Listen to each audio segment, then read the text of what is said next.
What is a democracy supposed to look like?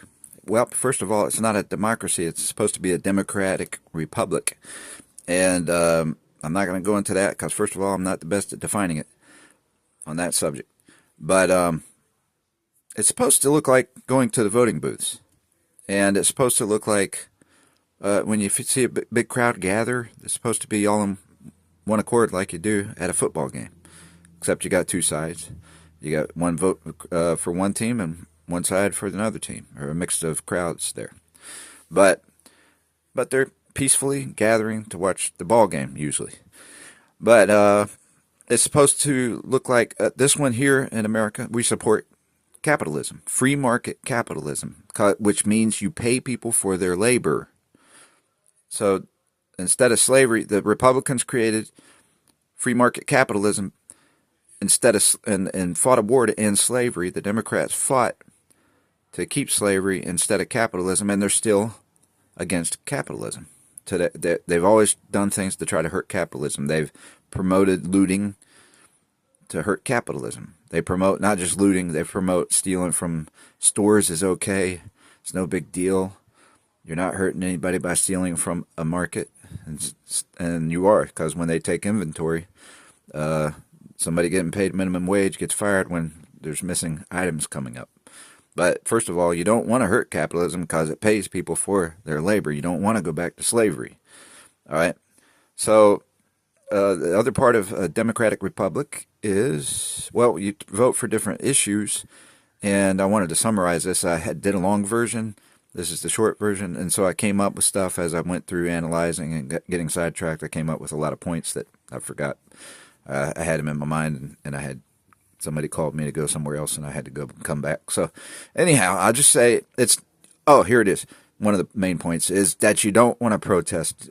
It's a last resort. You don't want protesting, but you don't want the kind of protesting that during Black Lives Matter Antifa would do, and they tore down black businesses. While you're protesting, you're supposed to be supporting Black Lives Matter while you're tearing down black businesses. Not just that, you did it because you're just tearing down every business, and you didn't care if it's black or white.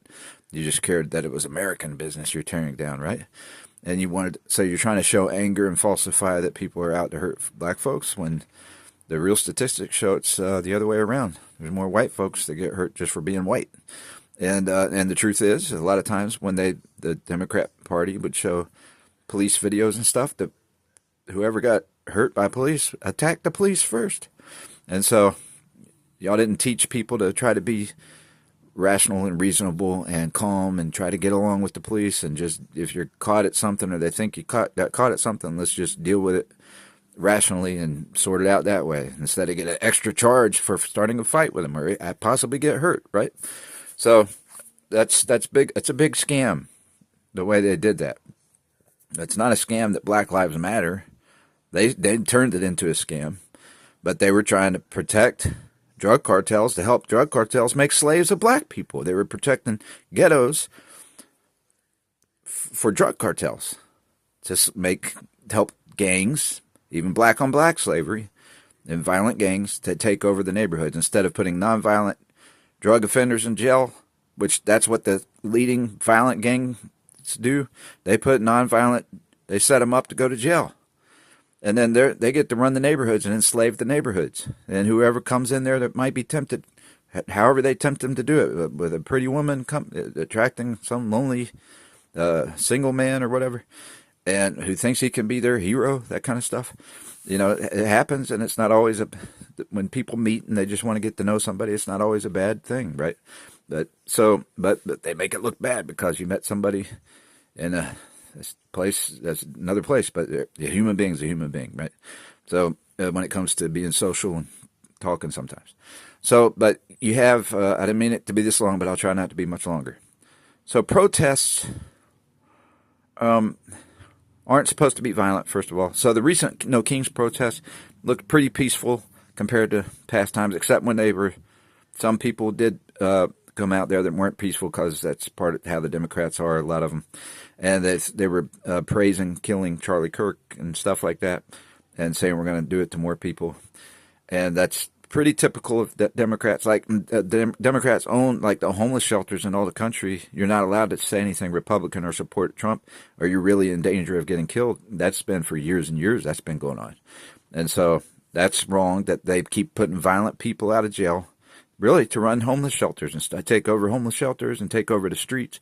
And so homeless people are basically, in a sense, a slave to speech, a speech slave, and they're not allowed to speak any thoughts or learn much. Nobody who comes out there who knows anything about politics is allowed to share and talk and figure out how to better their situation much, because Democrats will, if they hear you talking that way, Democrat gangs will threaten to kill people. They'll put a hit on them. And that's mostly the case. Most of the time, that's how it is out there. I've been there. And that's how it is, except for a few exceptions. I've seen gangs and stuff who will be curious and interested in talking about politics, and not just that they always have to be defensive. I don't let them talk. Let these people talk. Let's hear what they got to say. Well, that makes sense. Some of that makes sense, but then they'll switch and maybe say, "Okay, that's enough. We're going to get them," because they're taught to do that. They're used to that, and they know everybody that surrounds them expects them to do that. So. But there's some like that are a little more reasonable, right?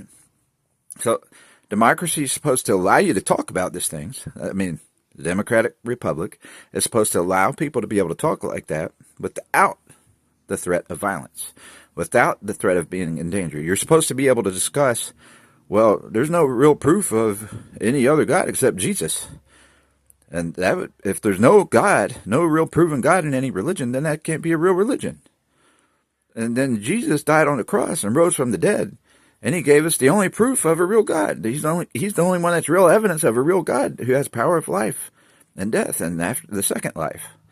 And so therefore, before Jesus came, there was plenty of space for false religions and not much evidence to prove that Jesus was any more God than any of the other ones. But now that Jesus came, every God that people claim is a God has the burden of proof to prove they can have the power of life just like Jesus did.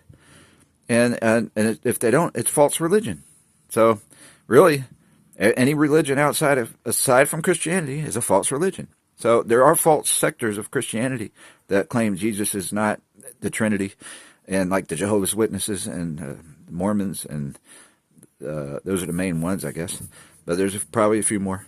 So those are technically false religion too, if they don't see Jesus, if they're calling Jesus a liar, basically. So if Jesus is God and one and the same with God, then he's not a liar, and he proved it by rising from the dead. All right, so he's crucified for blasphemy, claiming to be equal with God, the same with God, the Trinity, basically. He didn't deny he was Trinitarian, and they crucified him for blasphemy. But when he rose from the dead, he proved, I was telling the truth. It's not blasphemy, right? So that we're supposed to be allowed to talk about that without somebody shutting me up and saying that's offensive and then wanting to hurt somebody for it. And there's freedom of religion to know the truth about religion and look at evidence of religion. I just gave you real evidence, and we're supposed to be able to look at that evidence and be glad we have the truth. Some people appreciate the truth that don't even like it because they still want to reject God. So once you hear all that proof, then, okay, Jesus is the only proven God. But he hasn't proved himself 100% today because he doesn't show us that evidence anymore. He just showed it that one time. And he says, in the last days, people will look for miracles, but he's already come and done his miracles. He doesn't need to prove any more miracles. We're supposed to trust him and the history he gave us. So that's all the evidence we have of God in this earth, right? That's the only real evidence we have of God in this earth. He's not coming back and giving us that evidence again. We know that we're not perfect. We know our minds are limited. We know we forget stuff, even the smartest people. And anyway, there's reasons to trust God because he teaches, thou shalt not kill, thou shalt not steal. So one nation under God is it's part of our democratic republic here. I'm not saying that by definition, if you just said everybody's supposed to be a democratic republic, whether they want God or not. Well, this democratic republic was founded on godly principles that says we're one human race in the Declaration of Independence. It points to us being one human race created by God in the image of God. And that's specifically against racism. And that's not white supremacy to be saying we're one human race.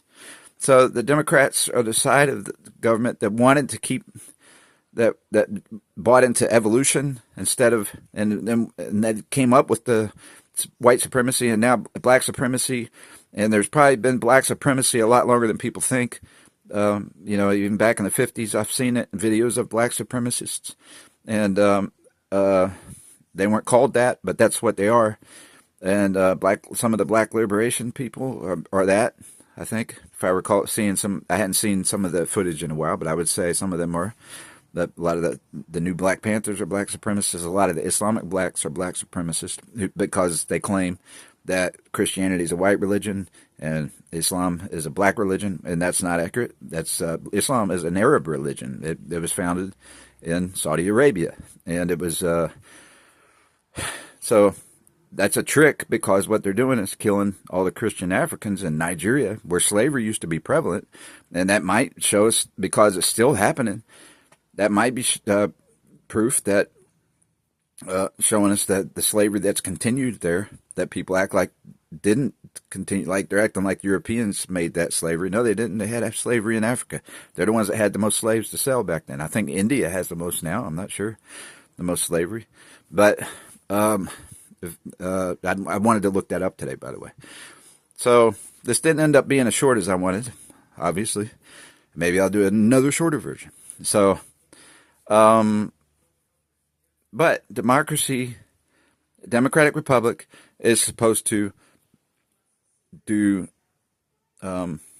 last resort. It's supposed to be a last resort to do protests, and the protests are really supposed to be. You would hope they'd be for something good instead of for the sake of tearing down America. So they're protesting like the No Kings rally. They're protesting somebody who's stopping fentanyl from coming into our country, trying to stop it, right? And the Democrats, if a vote for a Democrat today is strange. This should make the decision. Everybody should know it's not good to vote Democrat for this one reason only, because they support and promote and facilitate the trafficking of fentanyl into our country. And fentanyl is a synthetic drug, a chemical form, not a natural form of heroin, as best I understand, which was made like 100 times stronger at first. Now they can make smaller forms, methadone.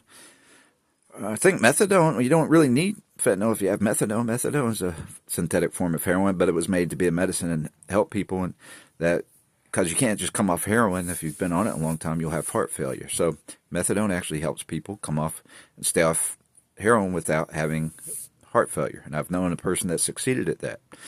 And so you could still abuse or overuse methadone, but it's probably safer than the street heroin. So I don't know for sure. I would gamble to say that anything's safer if you just take the 2 leaves off a tree and make a tea out of it, and with just 2 leaves, because heroin is usually a concentrated form, and if you smoke it or something, it's probably that cooks it into a concentrated vapor. That when you smoke it, it goes directly into your bloodstream beside your heart. And when people make powder forms they usually snort them, and it goes directly into the bloodstream, about near the brain and close into the bloodstream. And it has a big rush, so it's overkill. It's a swindler's form in a sense, because you can make a concentrated form into a pill form, and a pill form absorbs much more slowly, so it's safer. Although it's also easier to take too many of those, and that can have a negative effect too. So the safest form would be a tea form, because you're drinking it. It's not going to mess your stomach up. It's not going to mess your nose up. It's not as strong as a concentrated form. It's got the natural tea leaf properties that would or have appetite suppressants and help you not to use too much. And usually it has compounds in it or another drug in it, like theanine. Theobromine is in chocolate with caffeine to counteract the effects of the chocolate. The caffeine, but theobromine's not good for you. If you do too much, it can kill a dog. It's a downer, so you got the caffeine. But natural plant products have those natural things to help suppress your appetite, and they're not concentrated. So you're not taking the strongest form out and concentrating it. You're just taking 2 leaves. They might take 50 leaves to 100 leaves or more to make one little dose of concentrated forms. I don't know how that might be off. It might not be, but we should be able to question that and wonder. But realize that's the real process. So that's the biggest scam in history, to demonize God's medicines and to act like it's a sin And the entire religious community has fallen for that. They think they're hypochondriacs, and so they've fallen for it and think, well, we can't legalize it. It's going to do this or that. And so there's tricks with legalization. You got marijuana, they legalize, but they charge you $300 to $500 or something per year to buy a license, and then everybody ends up they're not scared to use marijuana from the street anymore because drug tests aren't as big a deal because they legalized it but you got to pay $300 to $500, and so nobody ever buys the legal stuff. They get it from the streets, and that ends up growing the cartel, and that's the trick to grow the cartel. The Democrats may have come up with it, and it may have sounded good because they're scared of some people getting addicted, and they want them to have to pay extra to buy the stuff so they don't get addicted or whatever. But what's wrong with that system still is that they don't teach them to drink it as a tea, and they just have the smoke products in the first place. So who approves that? The FDA. The FDA is part of the problem, right? Because they won't even let us. They've stopped us from having raw milk, which if you drink raw milk, you don't have lactose anymore. You have lactase, the enzyme which helps you digest, and people who are lactose intolerant can probably drink raw milk without a problem. So, and then they'll try to say I'm wrong about that. I said probably, and so they'll try to shut somebody up that's analyzing this properly, which I'm doing. I'm analyzing it properly. And the truth is that you don't get tuberculosis because of pasteurization, because you don't pasteurize something. It's because of unsanitary conditions. If you got poo-poo mixed in the milk somehow, and the cow breasts are not near the rear end where the poop comes out, but that's where tuberculosis comes from. It comes from poop. That's one of the places it comes from. I think that's the main place. And so 100 years ago, or less than that, when they made laws of pasteurization for mass production, I still believe in pasteurization for mass production, but they should have a legal venue where we can get raw milk if we want from a smaller farm, or a small farm, or from a health store that works with small farmers that do some raw milk, or maybe that can grow too and be bigger. But I think for mass production, we should still do pasteurization. But if you want raw milk, it's healthier, and tuberculosis does not come from raw milk. It got contaminated some batch, and they wanted to make it illegal. And so my point is, though, the FDA. So we learn about this stuff because I'm in a democratic republic. I've been able to go and learn this stuff myself, right? That's part of what a democratic republic looks like. I'm supposed to be able to study it and know my stuff. And then you listen to each voter, each candidate that runs for office, and hope they know some of these things. And you should know some of them too, so you can know which one's the better one to vote for. And then you go do your vote. And we just go with it. We have certain laws in place. We need to put more 10 Commandments, and but thou shalt not kill, thou shalt not steal. We need to post our laws in cities because people really don't know what they are, and they don't respect thou shalt not steal because some groups have been told that that's a white supremacist law. And that's a law that's written for all human beings. It's a natural law. You could say it's in the 10 Commandments, and it's not fair. It's a theocracy, they try to say. And a lot of Democrats want to say that's a theocracy. You can't use thou shalt not steal because it's in the Bible. No, it's a natural law. It's obviously a universal law, whether it came from the Bible or not. If you want to separate the Bible from the lawmaking and reason and rationalize, you'll realize that's still the best law in history, that thou shalt not murder, and thou shalt not covet, and thou shalt not commit adultery, and thou should not, the three main ones that we can enforce the most. Thou shalt not lie against your neighbor. You shouldn't lie about somebody, which would cause them to be killed or lose their job, which is stealing. And you're lying and you're stealing their defamation. You're stealing their true character.